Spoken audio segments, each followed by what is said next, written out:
faire une démonstration de comment équiper un lavabo. Alors que ce soit un lavabo ou un évier, c'est exactement la même chose. La seule chose qui change, c'est le siphon. Pour un lavabo, la sortie sur le siphon est en 32. Pour un évier, le siphon, la sortie est en 40. Donc nous allons passer maintenant à la pratique. A tout de suite. Nous allons commencer par équiper le mitigeur. Alors, pour équiper le mitigeur, nous avons deux flexibles d'alimentation d'eau. Il n'y a pas de sens particulier. Tout ce qu'on a besoin de faire, c'est de visser. On visse. Donc, ça dépend des modèles, parce que des fois, vous avez des modèles qui sont déjà fixés. Donc, les flexibles sont déjà mis en place. Au mieux. Voilà. On met le deuxième.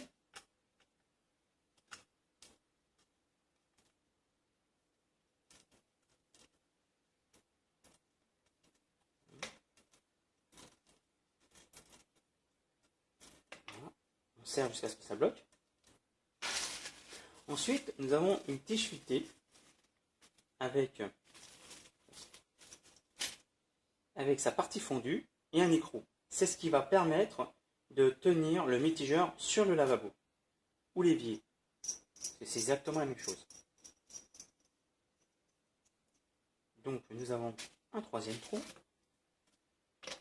qui est ici.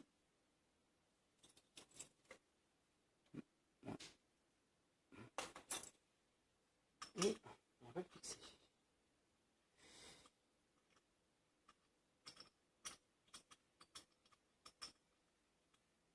Alors, pas besoin de serrer avec un tournevis.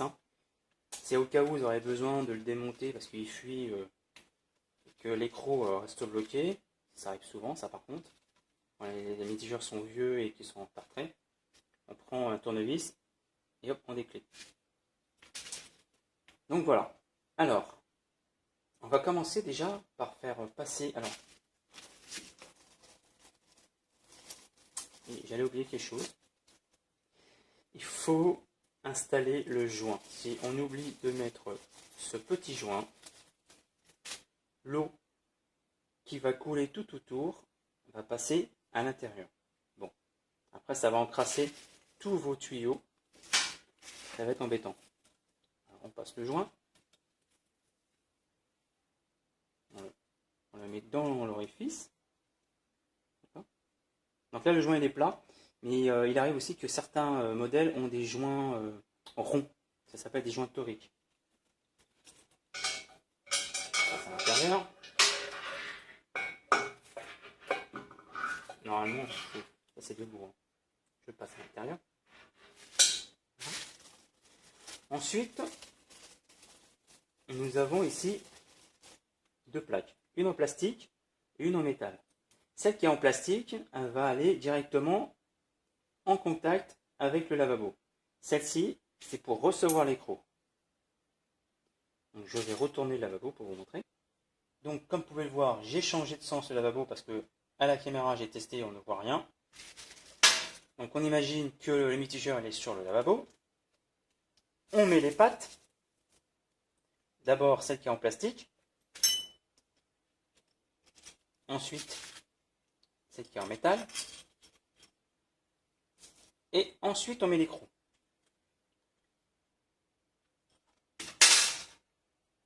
Ça arrive aussi. Voilà. On met l'écrou. Et on arrive à un niveau où il faut serrer. On serre au maximum à la main. Et le mieux, enfin moi c'est ce que j'utilise le plus souvent, c'est une clé à pipe. Et une clé à pipe de 13. Pourquoi? Tout simplement parce que, comme vous pouvez voir, cette clé elle est percée. Voilà.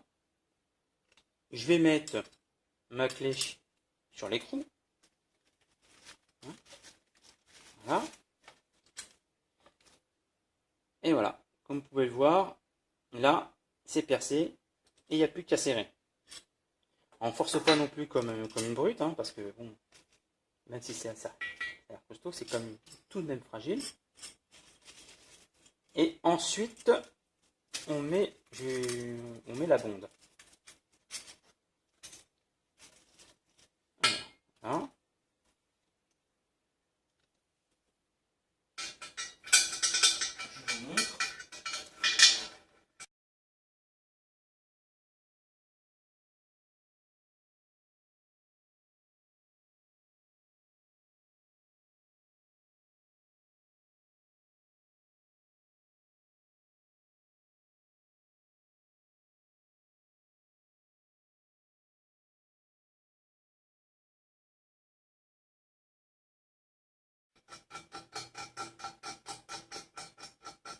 Donc là, c'est facile hein, parce qu'il est sur un établi et je suis du côté, je suis debout.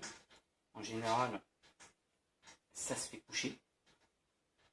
À moins que ce soit tout neuf et que vous voulez le poser sur un meuble. Là, donc, là c'est pareil, c'est percé à l'intérieur, mais pas profondément. Et maintenant, mais j'ai pas accès. Donc, comme tout à l'heure, je vous ai dit, on va aller le chercher. Voilà.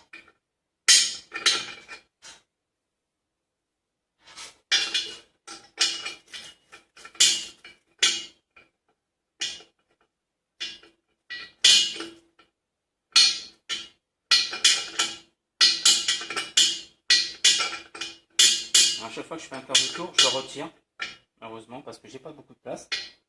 Ça, c'est pareil, hein. C'est monnaie courante. Voilà.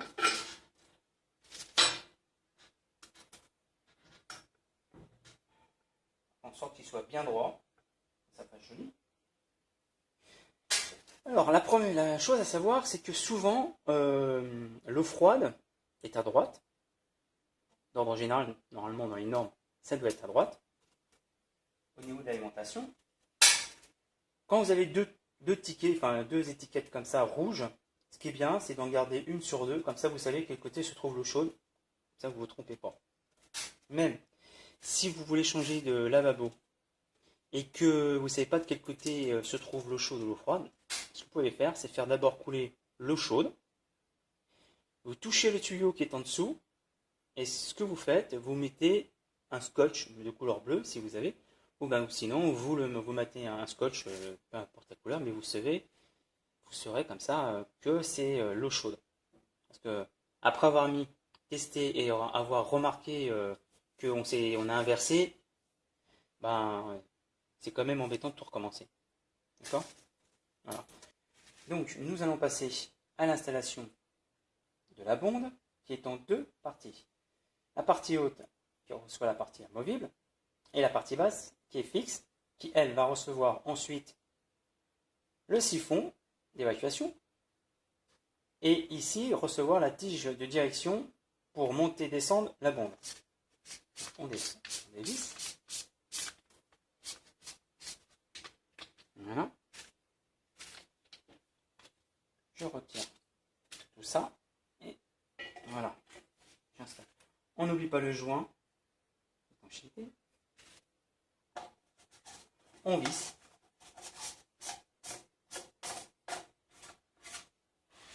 Voilà. Donc, normalement, c'est pas normalement, c'est tous les jours, c'est tout le temps. Hein. Cette partie, elle doit être vers les flexibles, justement, pour être raccordée à la deuxième partie de la tige de direction. D'accord ? Donc, on remonte. Pour l'installer, c'est plus facile. On enlève le bouchon pré-percé, qui va recevoir justement la première partie de direction. Voilà la tige et la rondelle évasée. À ne pas perdre, parce que si vous la perdez et que vous voulez quand même l'installer dans la bonde, ça va fuir. Tous les coups, ça va fuir. Voilà. Alors, on installe la rondelle, le bouchon est percé, on serre tout ça, hein, on met la tige et on serre, voilà. Ensuite, une fois que vous avez mis ça et que c'est en place, on peut régler la bonde pour l'ouverture, plus ou moins grande, plus ou moins profonde. On fixe avec l'écrou, on installe la bombe, voilà, et on monte et on descend. D'accord ? On n'oublie pas le joint à mettre sur le siphon. On visse.